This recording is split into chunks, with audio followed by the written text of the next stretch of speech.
Hey, this is Anthony with RevZilla. You can watch, decide, and ride. Welcome to our detailed breakdown of the new Atem V3 race suit available at RevZilla.com. The third iteration of the Atem. We saw Atem V2 roll out in 2014. For 17 into 18, we now see Atem V3. And if we look at it, the Atem has come down in price, and that makes us very happy. You're still looking at a super premium race suit standing on the shoulders of Marc Marquez and all of the racing DNA and heritage at Alpinestars, but now we have it at around the $1,350 mark instead of being closer to that $1,500 or $1,600 mark. That is really great to see more suit for dollar delivered. And I will tell you, if we stack it up within the range of Alpinestars suits, the Missile is phenomenal. It takes TechAir. The GP Pro is phenomenal. It takes TechAir. And that's going to be around $1,350 for that GP Pro. Then you go to the GP Tech, which comes in around the $2,000 mark. That's Cow and Kangaroo. It takes GP-R. Of all the high-end suits from Alpinestars, this is the last remaining high-end suit that does not take the TechAir system. And that is going to be that airbag race, TechAir race vest that would be incorporated and allowing you to get that ballast system deployed if you have a crash. Now, what the Atem does do, though, if you're looking at it saying, well, why would I buy it? Well, you'd buy it if you have no intention of buying the Tech airbag vest. You'd buy it if you want the most flexible and responsive suit that Alpinestars sells. So if we look at it, this has more stretch and more elasticated stretch panels than we've seen in any other Alpinestars suit ever. So they've increased it in the crotch, you see it in the arms, the shoulders, in the collarbone, in the neck. You're gonna see elasticated panels all the way up to his traps on the back that are done in elasticated leather.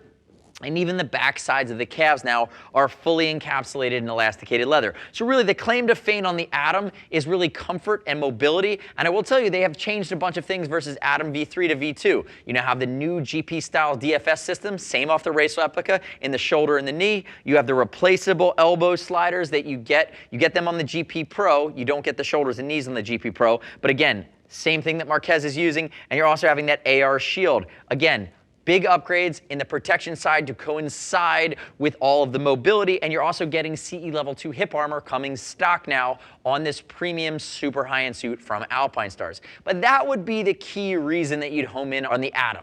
You can get some of the highest end race protection, another step forward that you might not get on the GP Pro that you can now get at the shoulder and knee off of that GP Tech, and ultimately you're getting the mobility that none of these suits have. So again, that's where this is playing. I will talk briefly about sizing now. Hi, is Brian, 6 foot, 195, 42-inch chest, wearing a size 52, and you can get a back protector under that. Remember, when you're taking your measurement, take a full inhale, hold your breath. It'll give you enough room for the back protector. I'll also say this, use the size charts. We'll ship for free over 39 bucks. And there is a nuance here that when they went from S1 stretch to the backs of the calves being done in a fully elasticated panel of leather, they became tougher to get on and off. So again, it was tough. He has an average size calves. If you have power lifter calves, this is not going to be the suit for you because it's going to be too hard to get on and off your lower leg. Keep that in mind. That was nuanced sizing that we found. We started working our way through the Atem. Now, remember, ship free over 39 bucks.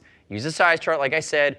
Click our logo, subscribe to us at RevZilla on our YouTube channel, stay up to date with our opinion on all of the gear, but leave us your comments or questions, your first impression of the Atem as we work our way through it. Now diving into this suit itself, all the race grade staples from Alpinestars. 1.2 to 1.4 mil grade cowhide, that's race grade. Safety stitching, you have that premium leather. It's perforated, massive perforation scheme. Also, any of these stretch panels will flow a ton of air as well as aiding in that mobility. So great ventilation scheme, especially if you live in the Northeast. Notice the graphics are lightweight. You're going to have neoprene at the collar and the cuffs. That's going to make it more comfortable. We've talked about the multi-durometer shoulder system. Now the armor in this suit is either going to be BTAC armor, which is GP level armor, shoulders, elbows, knees, and you also are going to have some of the Nucleon CE Level 2 armor in the hips. What we also have is this DFX system, the dynamic friction shield from Alpinestars. And this is the new school. It's vented, it has the hard part, it's dually recessed stitched, meaning those stitches are down sunk below the top, so they have less of a chance of coming out over time. And again, you have a softer durometer on the top of the shoulder. They aid in mobility. If they went this direction and added more protection on the tops of the shoulders without making it softer, it would be too hard, it would limit mobility. So again, there's a trade-off there. That's what they're making to make it fully usable. You do have some reflectivity. Working our way down towards the crotch, you're gonna see they've dramatically expanded the amount of S1 stretch material. I think it's hilarious. They give you a little pop of leather right at your crotch. But around that little island of crotch leather, you're going to have a ton of S1 stretch, which again, adds with flexibility, adds a ton of airflow. You also, if we look at the sleeve is going to stop in its S1 in an area that you'd put your gauntlet over top. These are auto-locking YKK zips, and we open it up, is fully CE rated with this wrist strap that keeps everything in place. And notice you do have the ability to pull your inner lining out and wash it, bringing it back to square if you are using this suit heavy. Because again, if you're racing, hitting a ton of track days in this, it's gonna get funky over time. You want to be able to pull it out, wash it, reinstall it, and it's an antimicrobial liner. Working our way into the knee, you'll see perforated elasticated leather above the big DFS knees. They have a softer durometer on the inside that creates grip, especially when you're hanging, you're leaning over, backside off the seat with your knee down. Ultimately, harder durometer on the front of the knee, new school style dual durometer pucks from Alpinestars. They are replaceable, and it's almost like catcher's mitt or catcher's armor from baseball. It goes all the way down the tibia, all the way down the shin, integrating with the boot. And you can see how his Super Tech Rs integrate with the Atem race suit. Turn face that way for me, HUV. Charting back at the shoulder, you're gonna see here the vents I spoke about, 1, 2, 3, reflectivity on the arm, elasticity at the backside of the elbow. There is your replaceable elbow slider developed with Marc Marquez, who was really the first to get that elbow down. Harder part here, replaceable part here that wears. Notice the axes this is covering, all the way down the lat, all the way in the shoulder blade, all the way up to the trap. Again, that's that extension of the mobility by way of these elasticated perforated panels. Lots of perf down the back. Notice the hump here. It is a race GP style sized hump. That hump is creating two functions. One, it's vented and perfed at the top with a hole. It's gonna suck air in, ventilate your back. Two, it keeps you raised if you're sliding on your back, if you have an off,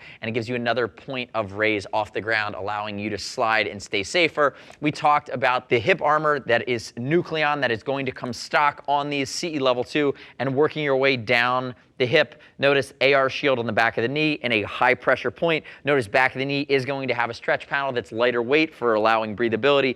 And then we spoke about it earlier, there is that area of stretch elasticated leather, which if you have a bigger calf makes this suit a little bit tougher for you. It was tough for High-Vis Brian to get in and out, but again, they brought the leather back as you go from mid-calf all the way down. You can see that extending at an inception point above the knee. Now, Brian, turn face backwards for me.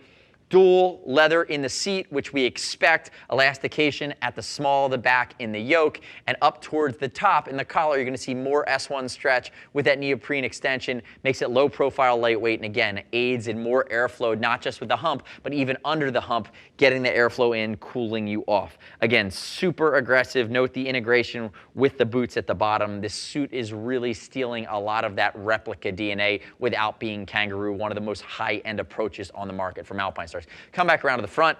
You will be able to use a race chest protector on this. Like I said, it is a fully removable inner lining. If we unzipped him, you'd be able to see that, but High-Vis Brian might just fall out. He is put together and pretty much shoehorned into this. That is the way that a race suit is supposed to fit. This is a race fit race suit. Alpinestars does make more sporty fitting race suits, which again, give you a little bit more mobility, a little bit less expensive, more for the weekend warrior. This is tuned to be the most comfortable with your chin on the tank, in the tuck position, doing 200 miles an hour on a race suit, keeping everything in place, protecting if you're off, but ultimately getting out of the way of your thought process and your riding, only supporting it if you are pushing the limit on a motorcycle. Remember, if you're going through the paces of why you choose the Atem over a GP Pro, it's mobility and an upgraded shoulder and upgraded knee. The GP Pro takes the Alpinestars TechAir raced vest, and the GP Pro, again, costs the same amount, but you lose some of the mobility and the difference in the shoulders, although it does keep the elbow. And if you take the Atem, you say, why wouldn't I buy the GP Tech? The GP Tech is TechAir. It's a very similar configuration, not as mobile, but again, it uses that kangaroo. It's a little bit more lightweight, but it takes things to the next level. The next step in your journey, though, is to click the info button, your desktop, your mobile device. Visit the product detail page at RevZilla.com. Read other rider reviews. You shouldn't just take my word for it. As always, we're shipped for over $39. If you want to talk to a gear geek, see us at RevZilla.com or 877-792-9455. Thanks for watching our detailed breakdown. Remember, subscribe to us at RevZilla on our YouTube channel. Stay up to date with our opinion, the latest and greatest in the motor universe. I'm Anthony. We'll see you next time.